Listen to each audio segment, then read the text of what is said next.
Helicopter crash, plane crash,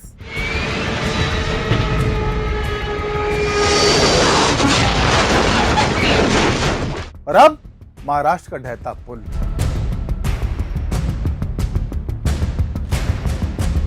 बहत्तर घंटे में 3 बड़ी घटना घट चुकी है। 300 से ज्यादा लोग मारे गए। केवल क्रैश की बात करें तो बीते 39 दिन में 5 क्रैश और 13 मौतें, वो भी केवल उत्तराखंड में। आखिर ये हादसों का सिलसिला कब रुकेगा? लोग मर रहे हैं, परिवार बर्बाद हो रहे हैं, लेकिन सरकार चुप्पी साधे बैठी है। इन हादसों के पीछे की सच्चाई क्या है? और सबसे बड़ा सवाल कि मोदी सरकार की इस नौटंकी में जवाबदेही क्यों गायब है? आज बात इसी पर। पहले तो आंकड़ों पर नजर डालते हैं, क्योंकि ये सिर्फ खबरें नहीं, इंसानों की जिंदगियां हैं। 15 जून को केदारनाथ में एक हेलीकॉप्टर क्रैश हो गया। 7 लोग थे, सब मारे गए, जिसमें एक 23 महीने की बच्ची भी थी। हेलीकॉप्टर था आर्यन एविएशन का, और वजह खराब मौसम। लेकिन सवाल यह है कि खराब मौसम में उड़ान की इजाजत किसने दी? क्या पायलट को दबाव था कि हर हाल में उड़ान भरनी है?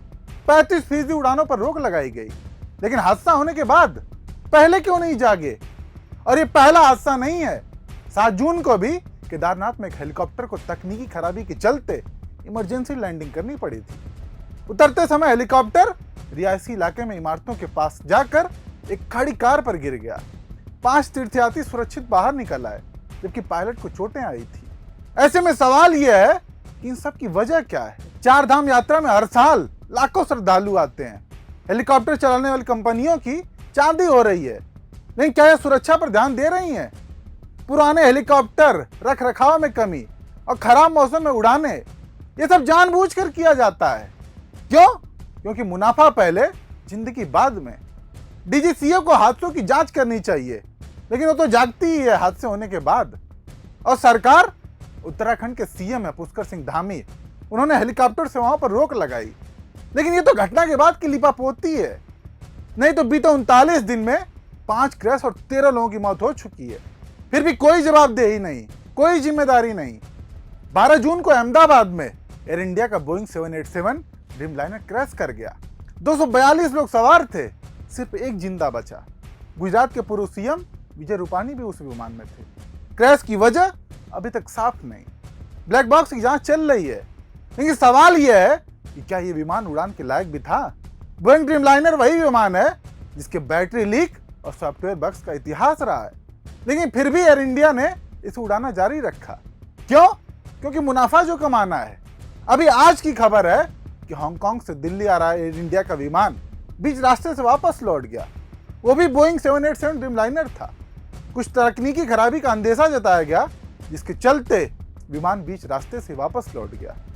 और यही नहीं, यात्रियों ने पहले भी शिकायत की थी कि एसी काम नहीं कर रहा, फ्लैप्स में दिक्कत आ रही थी।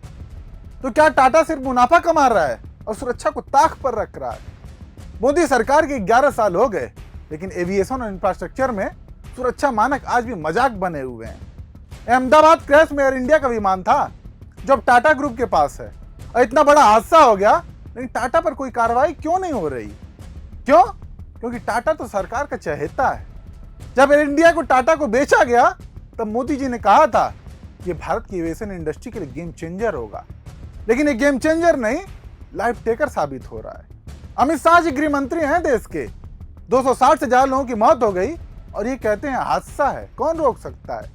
अरे साहब, अगर आप हादसे रोक नहीं सकते तो कुर्सी क्यों थामे बैठे हैं? ये बयान सही है या नहीं, ये तो जांच का विषय है, लेकिन अगर ये सच है तो ये सरकार की नाकामी का सबसे बड़ा सबूत है। और जब हादसा है तो अब जांच किस बात की करवा रहे हैं?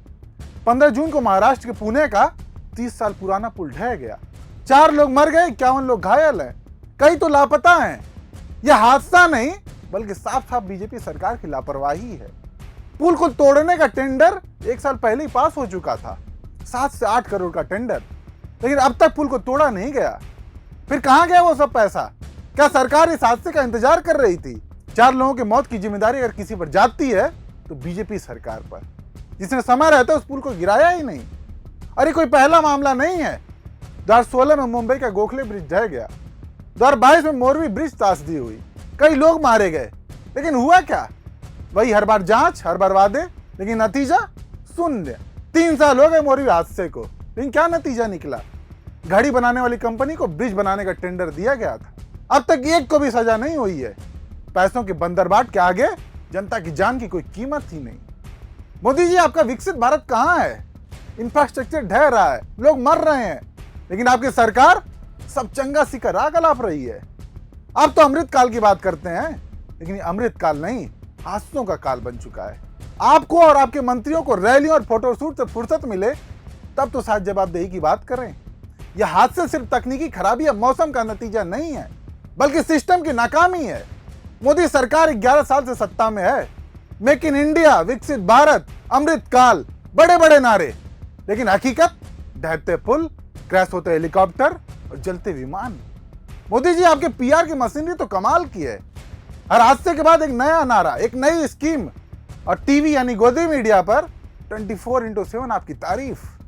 लेकिन सवाल यह है कि जब लोग मर रहे हैं तो आपकी सरकार की जवाबदेही कहां है? डीजीसीए को और सख्त क्यों नहीं किया जाता?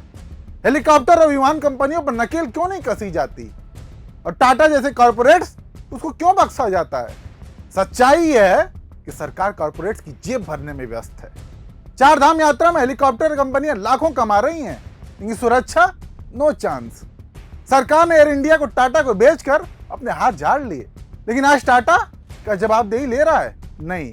और सरकार, वो तो हादसों को कौन रोक सकता है? इसका राग अलाप रही है। यह हादसे सिर्फ खबरें नहीं है, हमारे देश की सच्चाई है। हर हादसे में बेकसूर लोग मर रहे हैं, लेकिन न जवाबदेही और न कार्रवाई।